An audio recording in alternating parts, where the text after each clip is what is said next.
تاروں کو انسان تب گھورتا ہے جب اس کا زمین پر کچھ کھو گیا ہو۔ مضبوط لوگ بھی گرتے ہیں، پر وہ گرنے کے بعد سنبھل جاتے ہیں۔ سنبھلنا پڑتا ہے کیونکہ گرنے والے کو رب کے سوا کوئی اور سہارا نہیں، اور رب کے سہارے سے ہی وہ سنبھلتے ہیں۔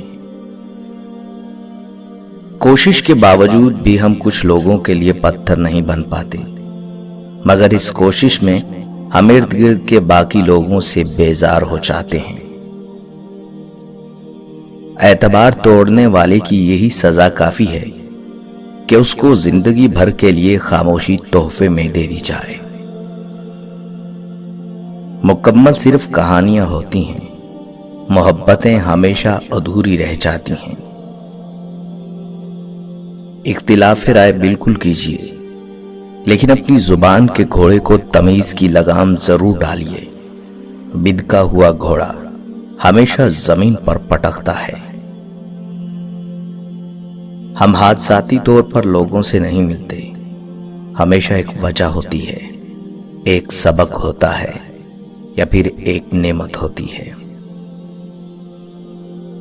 کسی شخص کی مدد کرنے کا سب سے آسان طریقہ یہ ہے کہ آپ اسے لفظوں کا تحفہ دیں، ایسے الفاظ کا تحفہ جس سے اس کا حوصلہ بڑھے۔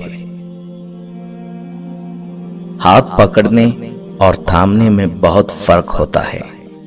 پکڑنے والے کی پکڑ چاہے کتنی ہی مضبوط ہو، وقتی ہوتی ہے، جبکہ تھامنے والے ہاتھ تاحیات ہوتے ہیں۔ اگر آنکھوں پر بدگمانی کا جال آ جائے تو خلوص کار کے گلاب بھی اسے صاف نہیں کر سکتا۔